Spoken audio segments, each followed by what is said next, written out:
On this episode of the Layover Live, Jordan Musall stops by to talk geolocation data.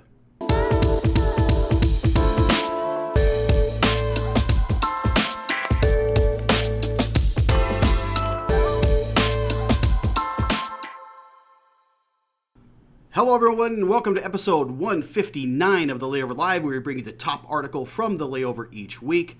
I'm Jason Swick, VP of Strategy and Insights here at SimpleView, and welcome to this week's show. Really happy to have you here. Now, I think it goes without saying that, without data, your marketing strategy just isn't going to cut it in 2021 and beyond. Today, we're witnessing a big shift in data analysis tools, which are becoming more and more accessible for DMOs of all shapes and sizes. But even with that, we often mention that DMOs are drowning in data, often with little to no insights that lead to any true sort of action. With data coming, I think, from dozens of different sources across marketing performance and survey data, meetings and economic data, it can be a real daunting task to have to stitch all of these together to truly understand your consumer's behavior and the overall impact that all of your marketing efforts are having on the visitor economy. But one type of data that is helping to tell that story and bridge that gap is geolocation data. Geolocation data is data that is collected by mobile devices and apps and other online services to really help you better understand your destination and how people travel and interact with certain locations. This type of data can assist in determining where arrivals are coming from, what travelers are doing while they're in market, where they stay on average, how long they're staying, and a whole bunch of other stuff that we'll get into as well. Now, coming out of the pandemic, stakeholders are going to be increasing demands for DMOs to show a more tangible ROI to really justify those marketing budgets. Destination marketers are simply going to have to do better, and a data-driven approach to marketing is one way to do that.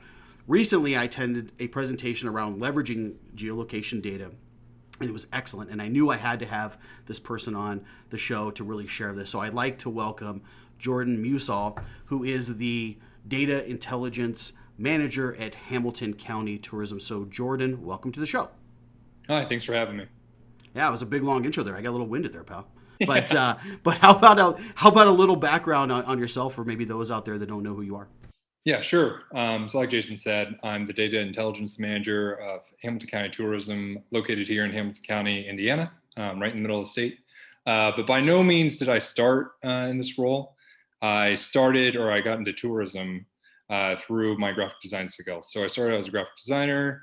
I was hired on to help create a website for the Economic Development Office, which was connected to Hamilton County Tourism at the time. And then over time, I was able to leverage the skills that I learned through marketing and all the digital stuff, emails, whatever, to then kind of grow in this other capacity as the kind of niche developed. And I definitely saw an opportunity with this. And we were always looking for ways to become more competitive, right? So yeah, a little background about me. Yeah, thanks for sharing that. And again, I was so excited when we talked about having you on, just because I love the cool things that you guys are doing there, especially with data. It's something that, again, helps us tell our story, right? So I really just want to kind of hop into it. Now, before we do that, I want to talk about our article of the week this week, which comes from Skift, which really discusses leveraging the power of geolocation data and using it as a indicator for travel's recovery. And we'll talk about some ways that the team at Hamilton County is doing that today. So let's just dive right into it. Maybe give a 1,000-foot view from your end, Jordan. Maybe since we're talking about this geolocation data, maybe just a little bit more on exactly what it is and maybe where you guys are getting some of that data from today. Sure. So the way we see this data is that, the way that we buy it from this company, Uber Media, what they do is they're collecting this data from cell phones or people who have subscribed or downloaded an app and agreed to have their location tracked. And what they do is they get all this information about how people are moving around. So how do they do that? Well, your phone moves around, or as you move around with your phone, rather, you're sending out these pings to where your location is. And so what they're doing is they're collecting this information, they clean it, anonymize it, they get rid of any sort of like odd blips unless you want them. Like they have what's called a Superman algorithm that gets rid of any sort of cell phone that's moving superhuman fast, or anything you could really think of, so that when people like myself want to go purchase it for our county or whatever area that we want, It's cleaned, it's tangible, it's something we can go to our county council with.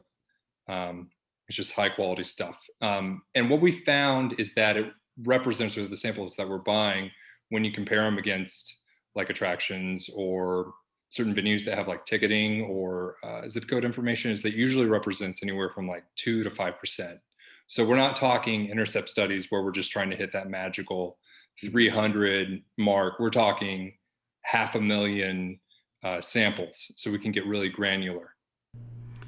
Yeah, and you make a good point, right? Because it's a way to kind of evolve some of the way you measure some of these things, and again, it still works off a sample size, but it's a much larger sample size. You feel much better about this and where things are evolving. So let's dive into that part a little bit, and maybe then particularly with Hamilton County's situation, why did you guys then decide that you wanted to leverage this geolocation data maybe to better tell your story? Maybe talk about the situation that led to this. Sure. So like anything, it's kind of been a slower process. Mm-hmm. Geolocation is fairly new. What we were originally buying it for is we just kind of wanted to know who our markets were. We had done ROI studies and we have anecdotal stuff, information we've been keeping for years. We have a lot of digital information about who reads certain bits of content, but we didn't know if that was particularly geared towards markets that were really large near us or not. So really it was a simple question of, on an annual basis, what percentage of people are coming to Hamilton County and staying overnight? Like, we didn't quantify anything else. We just wanted to answer that very basic question. And so we started doing that for a couple of years, and it slowly evolved because we're not only now do we want to know the markets that are coming in, but we want to know, like, well, what happened last month? And not only what happened last month, but of the people who came to the county, who was going where? Were they going to downtowns? What's the interconnectivity? So like anything, it's a data black hole that I love being in. If that answers your question about like why get in it? Why? Because it can answer all sorts of questions. Yeah, because you guys talk about, then you guys leverage it for a lot of the stuff you guys are doing with Grand Park, right? Because one of the things I think that's pretty cool about this geolocation data is when we're looking at places that don't have a specific four walls and an address, a business address as we know a business address, right? And we're not collecting tickets and things of that nature. That creates some challenges for like the effectiveness and what impact is this particular attraction having on arrivals and spending our destination. So maybe talk about some of the ways you guys were using that for that particular situation, because it's an amazing place, a big place, and you wanted to really start to show that impact of what it was bringing to the destination. Sure. So yeah, you're right. Grand Park is an enormous place. It's a 400-acre sports park on the north side of Indianapolis. So as I mentioned before, Hamilton County is dead center in the state. Well, it's just north of Indianapolis. And prior to this sporting facility being built, Hamilton County's primary market was business transient travel. And so this park was built in 2014. It's 400 acres, like I said. It has 4,500 parking spots, if that gives you scale. Half of it is baseball diamonds. The other half are soccer fields. It's got an airport hangar-esque building with 3 full-size football fields in it. And then another like basketball arena area that has several basketball courts. So it's massive. And to that point, there is no way on earth you could track this in any other capacity, simply because there's no fences on the outside and there's no gate information. And because it's sports and because it's open, it just presents a really difficult situation for tracking purposes, especially if I wanted to do an intercept study. So that was definitely a part of the geolocation buy. We separated out people who come to Hamilton County and then people who come to Hamilton County and go to Grand Park, and like, what are the things that they're doing. And I think it's important to note, when we were in COVID, so we had purchased 2019 information, but we recognized come March, nothing's going to be the same. We need to be able to think about recovery. What's going to come out of this? How can we measure this in a more up-to-date manner? And so we put the purchase stuff on hold, and then we saw some increase in occupancy year over year, which is nuts during a pandemic. Now, I should note that our occupancy definitely dipped, during 2020. But in July, for whatever reason, we were seeing upticks, and we already had some conversations about like, well, how can we possibly get back into this and figure out, why is this occupancy going up? And it's through geolocation that we were able to figure out that 3/4 of the people who were here during that increase in occupancy were at Grant Park. It was an astounding figure. Yeah, so let's get into the figures then. So that is amazing. And again, it'd be unbelievably hard to try to do this without using some of this data. It was impossible, probably. But maybe let's talk about that. Maybe sharing some of the because it's an amazing project, an amazing undertaking that you did. It's incredible, and I love it. And so maybe talk a little bit about this project and what were some of the main findings that came out of using some of this data. Sure. Like I said, we were trying to figure out what caused that increase, but it definitely led to some other interesting finds. We were able to figure out that Grand Park not only is responsible for keeping us afloat when things are difficult, especially with lockdown orders. You can play sports outside without, while socially distancing, and it's mostly kids, so the spread is negligible. And we wanted to figure out, okay, so the stuff is staying alive. We want to measure like what's happening over time. Is sports also helping other things? Like I said, we're a county, so we have 4 different large cities and then another northern community, a collection of towns that that think they operate or on their own sometimes. But the reality is, we were able to use this data to see not only are people going to Grant Park, but they're going to Grant Park and then they're going to Topgolf, which is on the total opposite side of the county. Or I was even noticing that people were going on one of our reservoirs. They were boating in their off time. The strip malls were impacted. We have a large trail that runs north south through the county, and they were hiking on their off season. So what we found is that sports was definitely filling a niche during an otherwise pretty bleak period of time. Yeah, really cool findings. You presented some really cool insights from that when you talked about this disbursement, and that's one of the cool things about geolocation data, right? I can see not only the areas that I've geoed, which is pretty cool, but I can see how people move throughout the destination, which is pretty cool, which helps with other marketing efforts too, right? You're like, wow, we didn't know that people were also doing these things. Maybe that we should talk about that in our messaging or in our email marketing. So that was pretty cool. Which kind of I want to lead into my last thing before I let you go, because this is all really, really cool stuff, and we'll link to some of the pieces in here because you have some great data on this. But what are some of the other areas maybe that you are using this data for? We talked a little bit about disbursement, or even a part 2 of that is like, where do you see this going? Where would you like to see some of this going for kind of like a future state? I think that would be a cool thing to be able to discuss. Sure.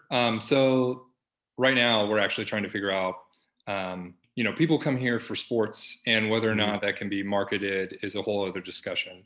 But what are the leisure implications that we can find from this? So we can deduce that this area, the travel was responsible for X, Y, and Z, because we'll have like businesses geofenced, or we'll have, we have Grand Park, we have other sporting venues, we have houses of worship. But what are the things that are primarily leisure and people that hit only these leisure places and are also staying in hotels? How is that growing over time? And then how can we use that to inform, the type of markets we're going to go after? Or we can infer that, that market on that day is able to spend X% higher in ADR. And we know this because we can connect that day to things going on in the county on our calendar, or other stuff like that. And we're also monitoring that we weren't expecting this, but we're monitoring how people are coming into the county. So like I said, Chicago is the largest market for us. How do they come in the county? And they do not come in the county like anybody else. They come from the north. Most people come from the south, where Indy is. And, maybe there's some like signage opportunities there we can help out with, just all sorts of stuff. And that could just lead into sponsorship and anything else that we can do to better connect with our partners. Yeah, you make some really good points there. Again, this complements some other areas, right? You mentioned how people are getting to the destination. Then rather than us assuming how they're getting there, we can actually see how they're coming there, so that allows us to be more effective with maybe some of our traditional marketing efforts, or some of our out of home or whatever it may be. Very, very cool there. the ideas about disbursement and marrying all these things. There's a lot of things you could do with this. I think the most important thing with a lot of this geolocation data is being able to tie like a lot of your top of funnel marketing activities to your to bottom funnel. That's tough for DMOs traditionally, right? Because oftentimes we hand those off to an OTA or maybe another hotelier, and we kind of lose that traveler in the middle of this. This helps to better show that, hey, we've done some marketing to areas X, Y, and Z that is now translated into arrivals, and here's the expected lift, the incremental lift that we're getting from some of those. And here's some areas that we thought were doing well that maybe aren't doing so well. So it just allows you to be much more informed. So yeah, Jordan, look at really, really great stuff. I love the stuff you guys are doing. In your case, sports tourism, this is a perfect example of how to use geolocation data to help show the impact that it's having. So thanks for coming on today and really sharing your story. I really appreciate it. Yeah, thanks for having me. You bet. And thanks for tuning in each and every week. If you're not subscribed, please do so now. We're also available on iTunes and Spotify through audio podcast. We'll see you next time, everyone, and have a great day.